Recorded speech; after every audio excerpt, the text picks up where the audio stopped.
Hi everyone, hope you're doing well. The goal for the next few minutes is to try to understand bitachon, trust in the Eibishter.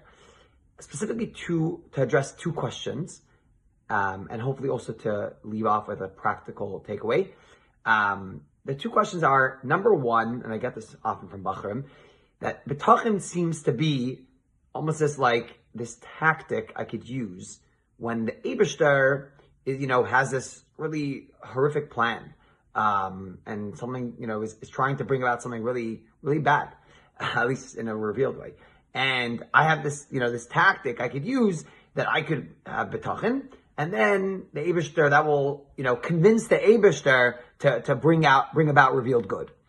And obviously that's off. There's something very off about that. Number one, I guess we'll pose that as a question, what's the proper perspective in that idea?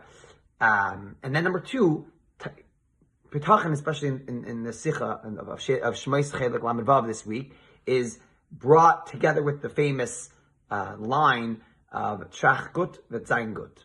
And that line is known by everyone. And it's also often a question that, a line that people struggle with, because many people think good, right? People say, I had this difficult experience and I thought good, and it didn't turn out good. And what does that look like? What is that supposed to mean? What is this is it positive thinking? What is this supposed to be? So I'll start off with this analogy, this good mashal I once heard, that's maybe relatable to some of you at this stage of life, where there's this teenager, this 15-year-old, 16-year-old, and he's in this space where he thinks his parents hate him. They really don't like him. And he always tells them, you guys hate me, you guys can't, he's a very negative space. And his parents obviously care about him very much and love him. And they realize that trying to give him good and love and gifts, etc., actually doesn't make him feel like they love him more. On the contrary, what it does, for him, he's in that space right now, a certain maturity, whatever it is for him. And for him, also he'll manipulate and interpret their signs of care and gifts, etc., as almost tactics to get him to do things, and it doesn't help at all in the dynamic. It actually, it just gets worse and worse.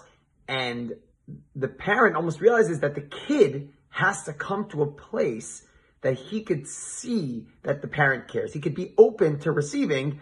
I'm not I don't know how exactly to get him to that space. I'm sure this is very complex and depends on the kid. But the general theme is that you can't you almost you need the kid. The kid needs to, within himself, be at that place where he could receive this as love. Otherwise, you're not really helping anything by just showing him more and more care and love, or more gifts and more showering him. It's not going to really help.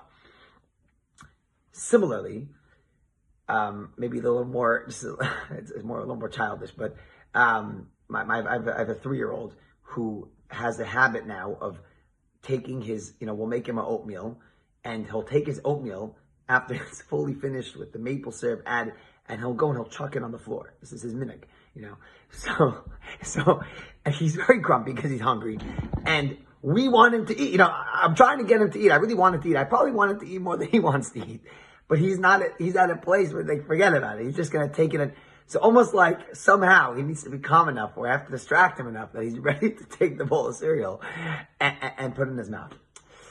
Similarly, in a much more sophisticated way, in our relationship with Eibishter, bitachon, especially how it's explained in Sha'ar bitachon, which Rebbe quotes in the Sikha, bitachon is where I realize that despite the fact that Hashem playing according to the rules of nature, which he does very often,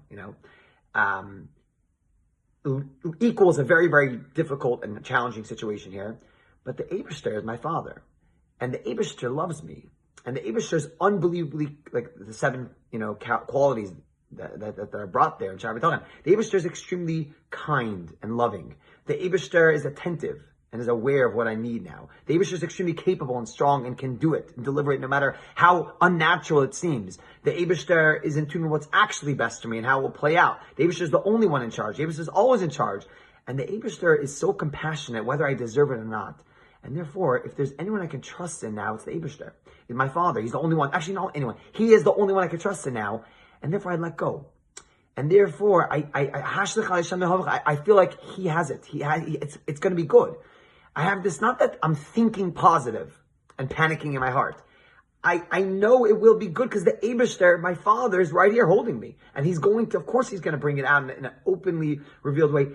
I don't need to manipulate. He wants this good for me more than I want it for myself. And the process of bitachon is coming to recognition, that the Eibishter is the only one running this situation and being ready to receive it. And then the Eibishter says, okay, here it is. I'll break nature. Either you broke that nature, you got yourself to that space and that recognition, then of course I'll break nature for you. And on a very practical level, when a person's in that situation, where, chas v'shalom, but it should never have to be, but where it looks like, when the Eibishter is playing the roles of Teva, it seems, negative and bad. When you go through these 7 qualities of the Eibishter that are brought in Shar B'tachon Perek Beis, and you go through them, and you go through and you remind yourself who's running this situation, and therefore you calm yourself down internally, not just think positive externally. You calm yourself down, try to bring yourself to space. It's not easy, but that's the process, the avodah b'tachon. Mamash in a very practical way. It's an easy list to almost like remember and to the way it's brought out there. And mamash, it'll calm you down. And that itself, that's the process of b'tachon. And the Eibishter says, okay, that's zayin good. And you'll see it in a revealed way. So in Mitzvah, we should all, and not only for us, but Klal Yisrael as a whole, and we should see good in an open way.